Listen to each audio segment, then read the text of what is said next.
Estamos iniciando o programa Alegria de Viver, uma nova aventura, porque hoje temos um capítulo novo do livro Estante da Vida. Se você não conhece essa obra, você comece a estudar, dá uma olhada. Nós já iniciamos este livro, que é do espírito Humberto de Campos, também conhecido como Irmão X. E Humberto de Campos escreve através do nosso querido Chico Xavier. Então, já iniciamos, já temos alguns programas anteriores para você conhecer, aprender, tem coisa muito boa. E hoje, como eu disse, iniciaremos um novo capítulo. O capítulo de hoje se chama Questão Moderna. Questão moderna, né? O que será isso? Mas, como eu disse, adquira o seu livro, estude conosco, porque Humberto de Campos traz sempre notícias interessantes, informações que ele colhe no plano espiritual e traz para a gente. Tem várias entrevistas com espíritos conhecidos e assim nós vamos descobrindo o que aconteceu, o que se passou, quais são as informações do lado de lá. Para quem não me conhece, eu sou Solange Salman Godoy, junto com o nosso querido André Luiz Ruiz. Como vai, André? Oi, Solange. Olá, queridas irmãs, queridos amigos. A alegria de estarmos aqui se renova em cada capítulo do livro Estante da Vida. E nós temos certeza que você também se sente assim, porque em cada um deles você encontrará ensinamentos que são pedra de alicerce ou são tijolo na construção de nós mesmos. Quando nós pensamos sobre os temas espirituais, às vezes teoricamente falados, como uma coisa de filosofia, muitas vezes nos falta a solidez das nossas próprias experiências para dar um significado àquela ideia, àquela teoria. Porém, Humberto de Campos nos traz exatamente essa coisa que falta, esse agir no mundo, para que nós vejamos a importância da aplicação daquilo que é filosofia, daquilo que é teoria na prática. No nosso último programa, lembra que eu disse para você? Lembra daquela frase? Você veio cooperar no urgente trabalho do Evangelho ou você é apenas parte dos problemas que Jesus tem? Lembra disto? Eu deixei essa frase no fim do nosso último programa. Agora nós vamos entender o que ela significa, porque ela tem muito a ver com a nossa vida pessoal, com a nossa prática da convivência, das realizações, daquilo que nós acreditamos. Você veio para ajudar Jesus com a difusão do Evangelho ou você é apenas parte dos problemas que Jesus possui? Então, pega o seu livro, vamos aqui dar início à leitura do capítulo 6, Questão Moderna. Os 4 mensageiros da esfera superior, antes da vinda à Terra em missão educadora e reconfortativa, consoladora, ouviram claramente as palavras do sábio orientador, que os dirigia. Filhos, guardareis em tudo e com todos a nobreza dos nossos princípios.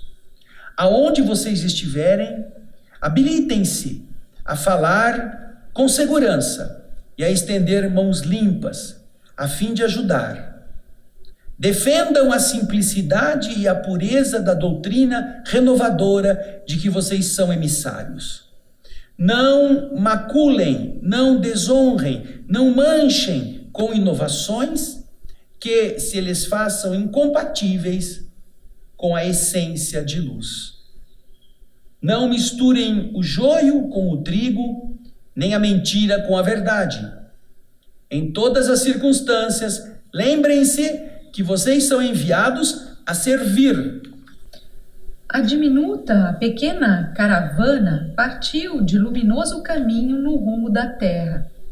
E, em ponto determinado, os 4 componentes se separaram com a promessa de reencontro, no mesmo local, 20 meses depois. Bom, então o que nós estamos vendo aí? Vamos lá, Solange, explica para nós. Humberto está dizendo que havia 4 espíritos mais elevados, que estavam vindo, que se reuniram no plano espiritual e que iam iniciar na Terra um trabalho de educação. E eles estavam reunidos e havia um instrutor, um outro espírito que os estava guiando. E esse espírito vem e dá uma recomendação antes que eles partissem para a Terra. E então, essas recomendações eram: bom, que vocês possam guardar a nobreza dos vossos sentimentos, dos nossos propósitos, que vocês possam falar com segurança quando forem ensinar lá na Terra, que vocês tenham as mãos limpas, estendam as mãos limpas, que defendam a simplicidade e a pureza da doutrina renovadora. Isso, e assim vai, e assim eles descem, eles vêm à Terra e eles, numa determinada localidade, se dividem e cada um vai viver a sua experiência, sendo que eles marcaram um reencontro, um retorno para 20 meses depois. Primeiro, no ambiente onde eles estavam, recebem a instrução de um espírito superior a eles, que os está enviando com uma tarefa. Eles vêm os 4 juntos, em determinada proximidade da Terra, eles combinam: daqui a 20 meses, nós voltaremos para cá, nesse mesmo ponto, e vamos ver o que cada um conseguiu fazer. E daquele lugar, eles se dividem, cada um deles vai para uma região da Terra para desempenhar aquelas recomendações na expansão do Evangelho de Jesus com os princípios superiores de que eles foram encarregados de transmitir. Então, estamos nessa fase. Eles já se despediram e agora, depois de 20 meses, eles estarão voltando para aquele mesmo ponto, ok? Vamos então acompanhar aqui o que acontece com cada um deles. Vamos lá, Solange? Findo esse tempo, ou seja, depois dos 20 meses, estavam eles ali de novo, de retorno, para aquele encontro afetivo. Vinham, no entanto, fatigados, vinham cansados e até mesmo desiludidos. O primeiro falou: estou cansado de lutar.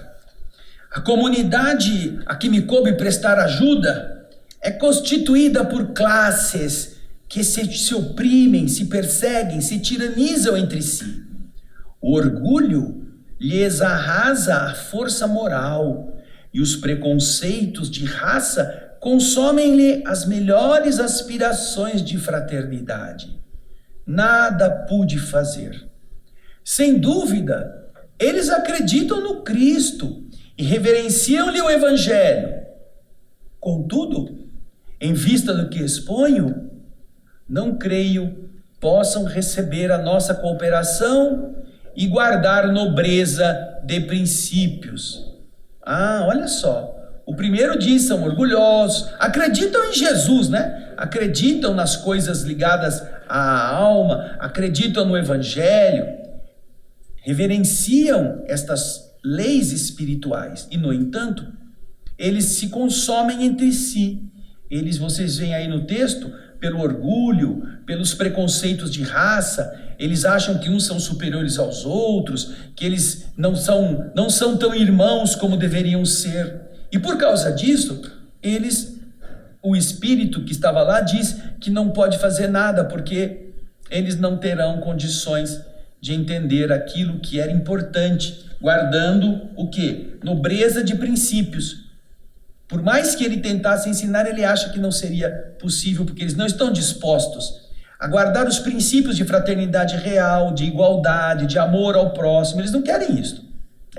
O primeiro já... Isso foi só o primeiro. O primeiro já entregou os pontos. Depois vem o quê? Vem o outro. Disse o segundo: onde estive, encontrei somente a paixão pela fortuna terrestre.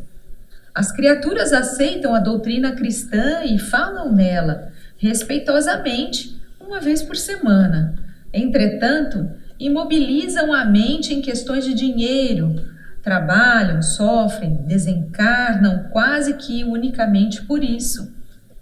Eu estou voltando desanimado, porque não admito que essas pessoas consigam amar a Deus e a humanidade levantando as mãos limpas. Tudo aquilo que o seu mestre havia pedido que eles fizessem: preservar as mãos limpas, fazer com que eles conseguissem descobrir as questões espirituais. Porque este segundo, ele se aproxima de um grupo que se diz cristão, mas que ama mais a Mamon do que a Deus, ama mais as riquezas do que aquilo que Jesus, representando a divindade, coloca para os seres humanos melhorarem. Eles vivem com interesses acima da própria crença. Vão às igrejas formalmente. Nós vemos muitas pessoas que têm um comportamento assim e que acham que estão corretas, que se preocupam com o patrimônio antes de qualquer outra questão espiritual. E então, se eles não fazem questão de prejudicar o próximo para se dar bem, como eles poderiam elevar-se guardando mãos limpas, quando Jesus pede que a gente ame o próximo e que a gente procure colocar um tesouro no céu, onde os ladrões não roubam. Eles estão interessados nos tesouros da terra. E a gente conhece muitas coletividades, existem nações, inclusive, que guardam esse mesmo princípio. Tem religiões que são respeitáveis, mas que fazem parte de uma rotina semanal. Frequentam a igreja, praticam os cerimoniais, os rituais daquela crença e terminou aquilo, como se eles fechassem a portinha agora da área da fé, eles voltam para as suas lutas pessoais em torno de ganhar dinheiro com isso. Quando não é a própria igreja que está sendo usada para enriquecer os seus representantes, num processo de tornar uma profissão, uma profissionalização do serviço religioso. Então, esse segundo também está abatido, não é, Solange? É isso mesmo. E o terceiro? Aí temos o terceiro. Explicou-se o terceiro. Vi apenas religiosos fanáticos por onde passei, vaidosos das letras que entesouraram. Acreditam nas divinas escrituras, mas formam grupos de intolerâncias entre si e combatem qualquer pessoa que não interprete os ensinamentos do Senhor à maneira deles. Desisti de ajudá-los, uma vez que não suponho capazes de mostrar coração humilde e simples na obra do Mestre. Outro problema são os que apenas se medem por esse comportamento formal, por essa estrutura de um fanatismo nas escrituras, nos textos sagrados, achando que com isso eles de verdade vão encontrar-se melhor do que os outros que não pensam como eles. Então eles se hostilizam, eles acham que são os únicos detentores da verdade, eles se arvoram como os únicos capazes de construir uma civilização melhor com base nos textos santos que eles consideram infalíveis. E, obviamente, com esse comportamento, sempre terão dificuldades de encontrar coração simples e humilde, atribuindo a todos o direito de pensar como queiram, mas de serem respeitados como devemos respeitar. Então, esse daí, poderemos dizer assim, se um esteve junto de uma sociedade materialista, que usa a religião como uma forma artificiosa, apenas um formalismo, uma fachada, isso mesmo.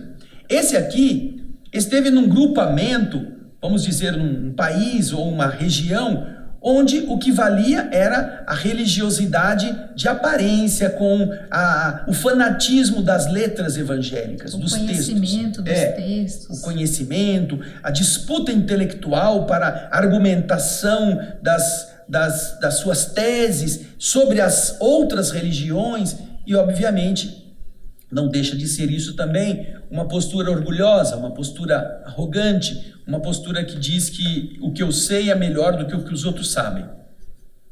Então, não teve jeito. Nós vamos vendo que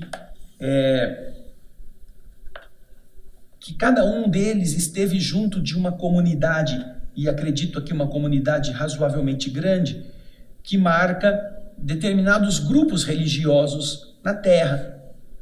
Nós temos religiões formais, religiões que apenas querem dar aquele verniz, aquela casquinha de uma elevação do espírito, mas no fundo estão a serviço das coisas do mundo. Religiões que fazem pessoas se tornarem fanáticas apenas por aquilo que elas acham que é o que vale e os outros estão errados. Não admitem participar de outros grupos, abrir a mente para ouvir o que os outros pensam. E vimos no primeiro que estão reunidos entre classes que se antagonizam, classes que se perseguem. Uma sociedade classista, uma sociedade de níveis. Então você percebe que também... Se a gente parar para analisar esses parágrafos, eles quase que correspondem a um tipo de religião, algum segmento de religião.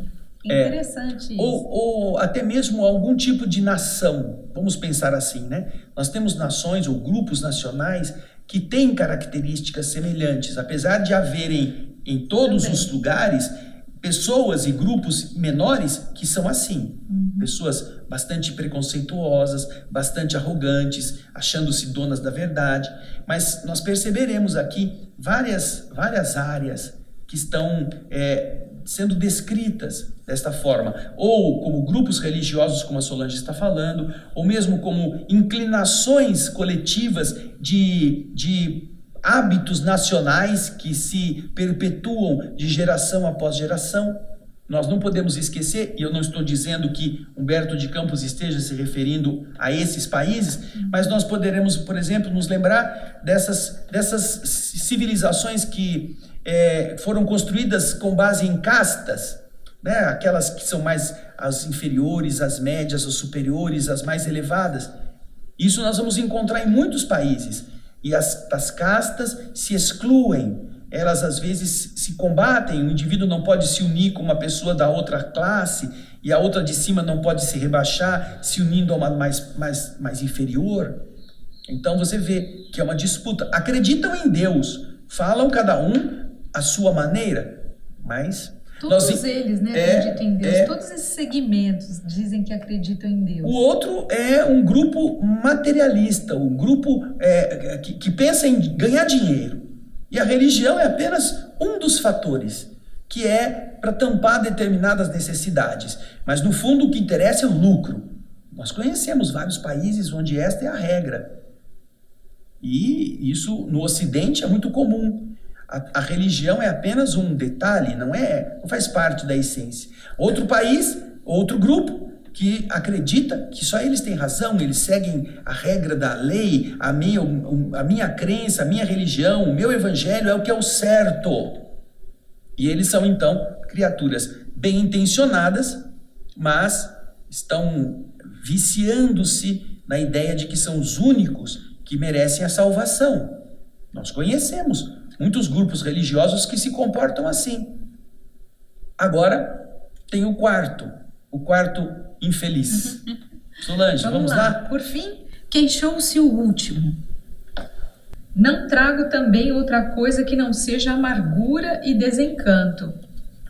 Nas regiões que visitei, pude tomar contato com milhares de irmãos que veneram Jesus, mas em meio de entidades menos evoluídas, cuja visão não vai além de vantagens e gratificações da existência material. Essas pessoas, segundo deduzi, não aspiram a outra atividade espiritual que não seja o intercâmbio mediúnico em bases de interesse rasteiro, sem elevação, e misticismo primitivista, que é aquele misticismo, aquele espiritualismo superficial. Não compreendo como conseguiriam aceitar-nos a colaboração sem fazer inovações desaconselháveis na seara do Cristo de Deus. Imaginando ele que, na verdade, para ele poder chegar a essa compreensão, ele teria que se rebaixar, não é? Teria que falar, não, tudo bem, Jesus disse mais ou menos isso, vocês têm razão, a gente está aqui para servir vocês, para dar favores para vocês, porque vocês são os privilegiados. Eles teriam que fazer algum tipo de concessão, segundo a argumentação desse espírito, para que essas pessoas interessadas apenas no terra-terra e usar os espíritos como empregados deles, aceitassem alguma conciliação. Porque, na verdade, se você chegasse na condição de algum espírito elevado que dissesse, gente, isso que vocês estão fazendo é coisa de criança, vocês não podem usar a espiritualidade como empregado de vocês, logo esse espírito seria afastado dali, porque as pessoas não aceitariam esse contato com o espírito que viesse lhe dizer essas verdades. E para que ele não fosse excluído, eles teriam que fazer concessões. Aliás, isso é muito comum em muitas religiões. As pessoas vão cedendo. Então nós vemos igrejas transformadas em verdadeiro picadeiro de circo. Você vai ver até entre os nossos irmãos evangélicos que alguns demonstram a indignação de mostrarem, inclusive nas redes sociais ou nos canais de vídeos, o que eles estão fazendo nos cultos dessas religiões, transformando aquilo num verdadeiro espetáculo de maluquices, em que todos pulam, todos gritam, todos dançam, e imaginando que é isso que está nas Escrituras, que essa é a unção interior, e na verdade não tem nada disso. Então você vê que alguns, para atrair público, em alguns lugares porque não tem muita gente, outros lugares porque estão competindo com o tamanho da igreja em relação a outras, eles usam inovações para fazer com que mais jovens, mais pessoas mais ligadas ao mundo físico também possam ir à igreja. E isso é o quê? É transigir com princípios, converter coisas elevadas em coisas banais, para que a banalidade atraia os espíritos banais, que obviamente nunca vão querer deixar de ser assim, banais. Vão sempre querer perverter a verdade espiritual elevada numa banalidade, para ser fácil de ser seguida. Então, vocês veem como este quarto espírito também está se referindo a determinados comportamentos daquelas pessoas que já se relacionam com o mundo espiritual. Não está falando do espiritismo em si, mas está falando de pessoas que tenham essa dinâmica de frequentarem lugares onde os espíritos se manifestam, de pedir favores para os espíritos, de fazer conchavos, acertos, ajustes, com interesses de obter coisas em retribuição. Portanto, não são só os espíritos que encarnados vivem em religiões dogmáticas ou em grupos civilizatórios ligados às coisas das igrejas tradicionais. Não, esse daqui foi posto junto de pessoas, Solange, pessoas que estão cultuando a relação mediúnica, a relação com o mundo invisível, e ainda assim ele vem se queixar de que com esses também ele não encontra espaço para alguma coisa mais elevada. É isso mesmo, o que me chamou a atenção aqui que são as vantagens e as gratificações que essas pessoas acabam recebendo em termos materiais mesmo, que é o que está dizendo o parágrafo. Então, eu me recordo, Solange, que eu conheci uma instituição espírita na qual, por um período, as pessoas que frequentavam podiam assistir à reunião mediúnica. Pessoas leigas que iam naquela instituição podiam se sentar e depois que passava a parte do evangelho, elas podiam assistir à manifestação dos espíritos. Em alguns casos, dependendo da situação, elas até perguntavam coisas para a entidade, na reunião mesmo, na reunião mediúnica. Obviamente que a boa prática da doutrina espírita não permite, não aconselha, aliás, que pessoas leigas, pessoas que não conhecem nada, permaneçam junto do grupo mediúnico no momento da reunião de desobsessão ou de incorporação de entidades, porque essa pessoa não sabe se comportar mentalmente, pode ficar assustada, pode achar que é com ela que aquela comunicação está se dirigindo, é para ela. Então fica pior se ela ficar ali, vai ficar às vezes mais impressionada. Mas nesse grupo ainda era possível que as pessoas estivessem participando. Porém, houve um determinado momento, inclusive um dia, em que uma dessas pessoas leigas que estava na reunião começou a bater boca com a entidade que estava incorporada, achando que, não, você não vai acabar com a minha vida, coisa nenhuma, tomou a liderança da conversação ao invés de deixar o dialogador falar. E, obviamente, isso gerou uma dissintonia grande naquele momento, na vibração do ambiente. Então, depois dessa ocorrência, que os espíritos deixaram que acontecesse para que aquele grupo mudasse a sua orientação, esses que antes iam nas reuniões de segunda-feira, ou de quarta-feira, ou de sexta-feira, onde podiam conversar com os espíritos, a instituição resolveu não permitir mais que as pessoas que estavam antes acostumadas a ouvir os espíritos permanecessem na reunião. Dividiram a reunião em duas partes. A primeira parte com a presença do público, onde se fala do evangelho, sobre temas da doutrina, e a segunda parte quando o público leigo pode ir embora, ou deve ir embora, para só ficarem na reunião os médiuns e os trabalhadores da reunião mediúnica, sem a presença do público.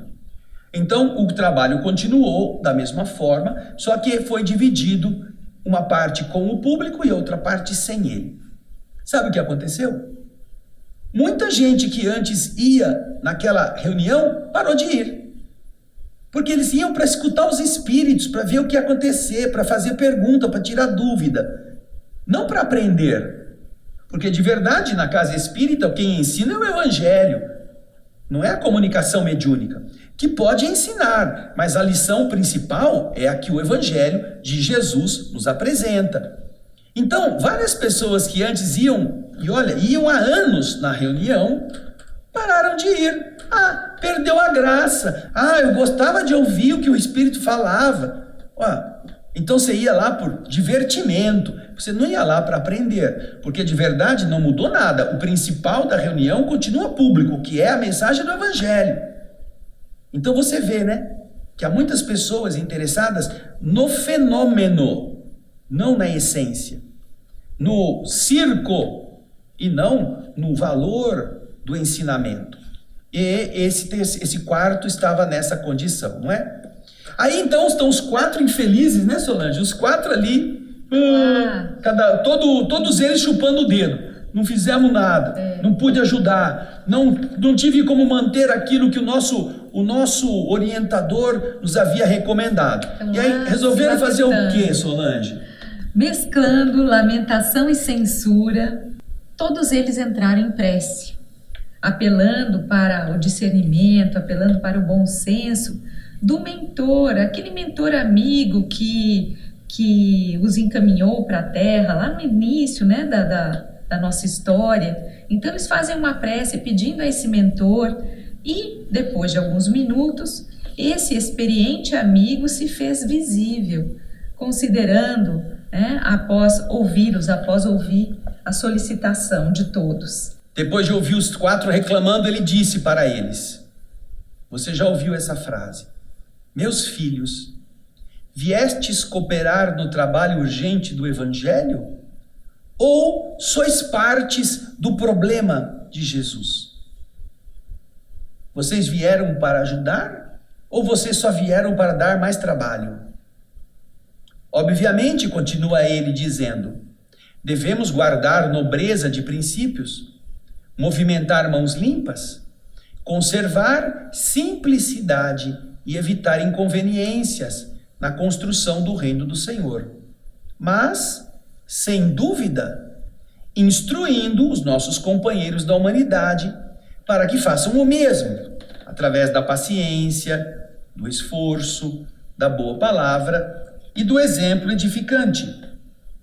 Que dizer do médico decidido a fugir do doente que está esperando pelos cuidados, com a desculpa de que o irmão necessitado é portador de doença? Saberemos nós, pergunta ele, veja outra pergunta importante, por acaso nós vamos saber algo de útil sem que alguém nos tenha ensinado isso? Ou tudo que nós sabemos foi alguém que nos ensinou? A evangelização é um trabalho de amor. Como reclamar virtudes alheias sem ajudar a levantá-las?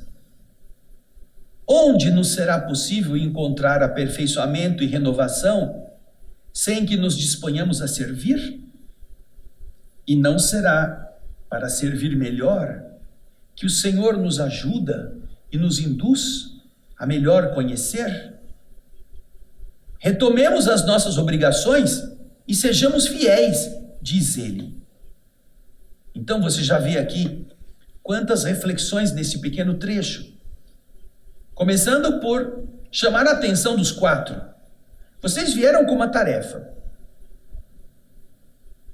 E aí vocês não vão cumprir nada, vocês vão reclamar a Jesus. E ao invés de Jesus ter 4 trabalhadores que estão ajudando, Jesus tem, além dos problemas, os 4 que ele mandou para ele administrar? Não é uma pergunta, é uma afirmativa que deve cair na consciência desses espíritos, deve cair na consciência de cada um de nós. Já perceberam que muitas vezes a pessoa vai na casa espírita, eu quero trabalhar, eu quero trabalhar, eu quero trabalhar. Tá bom. Então faz o seguinte, olha, caiu água aqui, por favor, seque essa água. Uma pessoa quer trabalhar, mas onde é que tem o rodo? Onde é que tem o pano? Onde é que eu pego a chave? Onde é que eu abro? Onde está guardada? Agora eu estou com dor nas costas, não posso trabalhar. Esse rodo está ruim, esse rodo não serve. Nós não estamos aqui esperando que você faça uma avaliação de qual é a condição do trabalho. Você estava pedindo trabalho. A hora que aparece o trabalho, o que você faz? Eu não posso fazer porque esse rodo aqui está ruim. Esse rodo quebrou, não tem rodo, não posso secar. Seca com a mão, seca com o pé, seca com o corpo. Deita em cima da poça d'água e enxuga com a sua roupa, mas resolve o problema. Não. Eu vim pedir trabalho, mas eu vim dar trabalho. A nossa orientadora espiritual na nossa instituição, a Dona Maria Ribeiro, um espírito valorosíssimo, ele sempre nos diz: você precisa aprender a ser voluntário e não voluntarioso. Voluntarioso é aquele que quer fazer a sua vontade do jeito dele, quando ele quiser. Ser voluntário é diferente. Ser voluntário não é você ir pedir todas as condições para que o serviço se faça. É você arrumar meios de tomar aquilo como um resultado que você foi atrás e resolveu da melhor forma. Então, a primeira frase deste Espírito é algo que nós deveríamos gravar na consciência para toda uma vida. Você é parte do problema de Jesus ou você veio à Terra para ajudar Jesus? Quanta gente, tem muita gente passando fome e ninguém faz nada. Então, você está vendo? A fome está lá.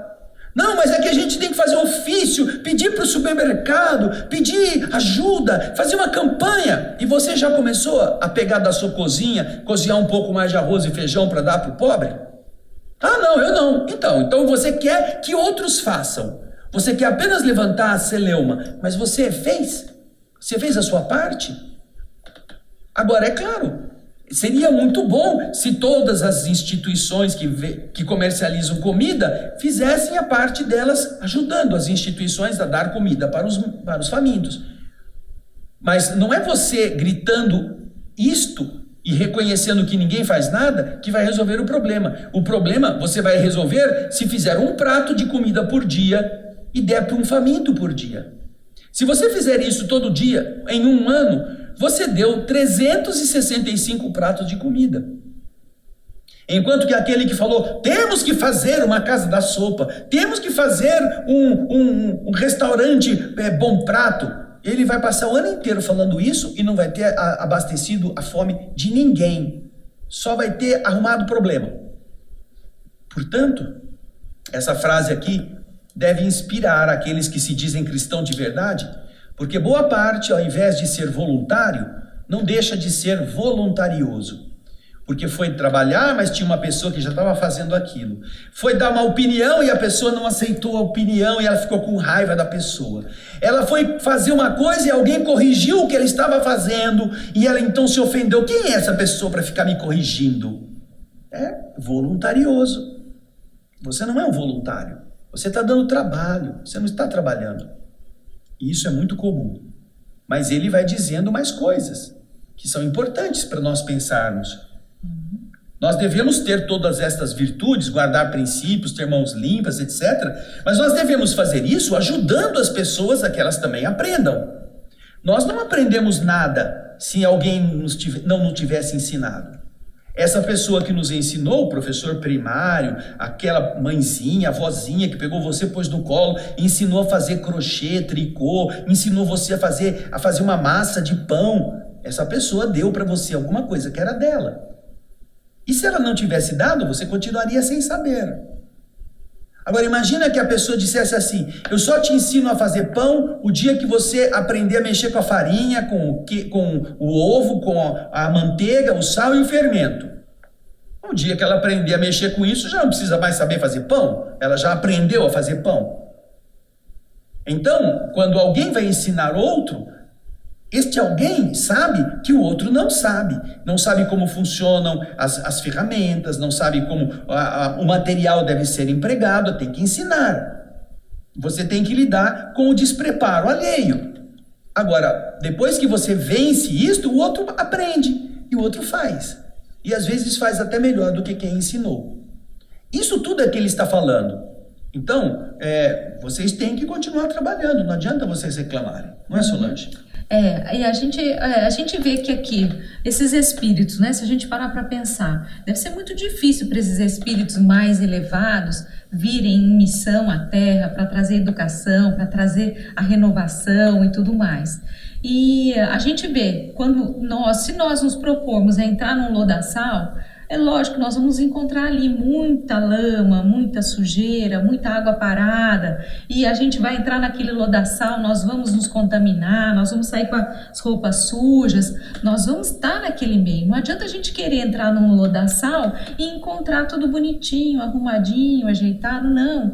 Então é isso que acho que esse espírito superior está dizendo. Vocês precisam entrar no lodaçal, trabalhar lá dentro, fazer com que as coisas se modifiquem, para que um dia esse lodaçal se torne uma estrada pavimentada, uma estrada bonita, um caminho belo, mas sem que a gente invista nisso, isso fica muito difícil. É preciso que aqueles seres que têm mais entendimento, que têm mais conhecimento, que eles realmente venham semear. Essa é a semeadura, eles vêm trazer as suas sementes, jogando tudo isso, espalhando essas boas notícias, espalhando esse evangelho, para a partir daí as coisas começarem a mudar. Então o Espírito diz: voltem, retornem, façam parte de vocês, que é levar esse conhecimento, levar esse evangelho a todos os lugares. Nós não vamos conseguir fazer que as pessoas desenvolvam virtudes se elas não têm, e se nós não as ensinarmos. Que dizer do médico que foge do doente, alegando que o doente está doente? Ele é médico, ele se formou para isso, não é? Eu não posso ver gente doente, eu me sinto muito mal. Não, eu vou ficar doente que nem ele, eu vou pegar a doença dele, eu não vou curar essa pessoa, deixa que ele morra. Quer dizer, então, por que você foi ser médico? Se você entende do funcionamento das estruturas biológicas, você tem o dever de enfrentar aquele que está doente para ajudá-lo. É o bombeiro que não vai apagar o incêndio, porque tem medo do fogo. Então por que foi ser bombeiro? Não é mesmo? Agora, quando ele termina de dizer isso, ele está a ponto já de ir embora, alguns deles falam assim: espera um pouquinho, resuma para nós alguma mensagem, uma advertência que nos mantenha o raciocínio claro na hora desse testemunho que nós temos que voltar lá e continuar dando. Veja aí. Generoso amigo, uma palavra a mais. Resuma para nós alguma última advertência que nos possa manter o raciocínio claro na ação justa. Socorrei-nos. Deixai-nos um conselho, uma frase que nos sirva de luz na hora da indecisão. Nesses momentos que nós estivermos meio claudicantes, me dá uma frase, uma mensagem que a gente possa ter na nossa mente, para não desanimarmos.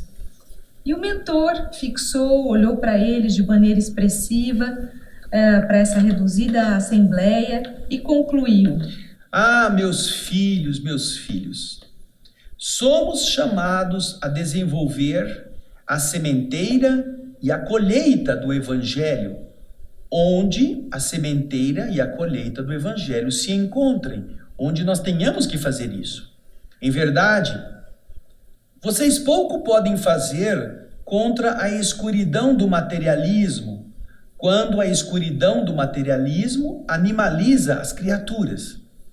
Porém, estejamos convencidos de que onde esse ou aquele grupo humano demonstre sinceridade e boa consciência, onde esteja isto, mesmo que seja em embrião, qualquer serviço por Jesus e em nome de Jesus será sempre melhor do que nada.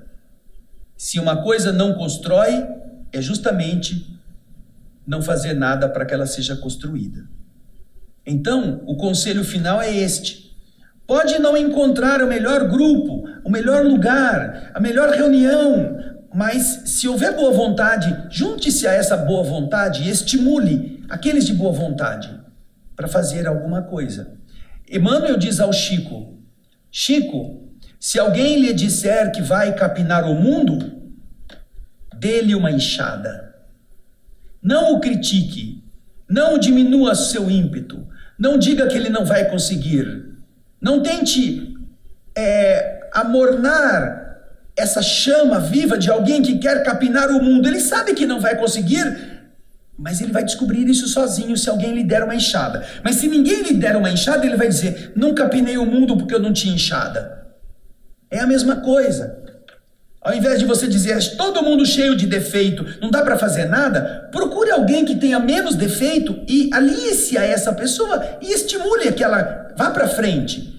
Ela pode não construir uma casa da sopa, mas vamos colocar aqui um dia que a gente traga de casa um pouco de presunto, um pão, um arruma isso, outro arruma aquilo, e a gente começa a fazer para os famintos que passarem um dia na semana, um lanche. Vamos começar com o lanche? Então, faça alguma coisa, porque alguma coisa com Jesus é sempre melhor do que nada. Né? Isso mesmo. Eu me lembro que, se a gente parar para pensar, todos nós temos defeitos. E o que é bonito é que esses espíritos amigos, eles olham, eles veem em nós as nossas qualidades, principalmente. Eles nos apoiam pelas qualidades que nós temos. Porque a gente tem orgulho, a gente tem inveja, a gente tem ciúme, a gente tem um monte de defeitos. Mas eles vão investir em nós, nas nossas qualidades. Porque aos poucos, melhorando ainda mais as nossas qualidades, esses defeitos que nós temos, eles vão se amainando. E eles vão investindo em nós vamos melhorando. Então é muito bonito isso na lei do universo. Eles não nos deixam dizendo assim, isso daí não tem jeito mesmo, ele tá cheio de defeito, ele é muito rústico, deixa ele quieto porque não vão mexer com ele. Não. Então eu acho que isso é uma das coisas mais belas. Eles acreditam, eles nos apoiam, desde que a gente tenha um pouquinho desse entendimento, um pouquinho dessa boa vontade. Então, é isso aí, Solange. Muito bem, gostei muito do que você falou. Porque os espíritos nunca vão apontar o dedo para você e dizer, você é um terrorista, você é um mesquinho, você é um materialista, você é um sexólatra, você é isso, você é aquilo. Não, vamos dizer, você foi um bom pai, você é uma boa mãe, você passou a noite em claro cuidando do filho. Não vai dizer que você abortou, vai dizer você é boa mãe. E isso vai fazer você se sentir feliz por estar exercendo esta tarefa de amor. E com isso você vai aprender a nunca mais matar ninguém, ou a nunca mais usar ninguém como o sexo depravado. Você aprende, nós aprendemos, e é isso que nos ensina. É assim que o nosso lodo começa a florescer. Isso mesmo. Isso aí, gente. Um grande abraço, até a próxima. Até a próxima. Tchau, queridos.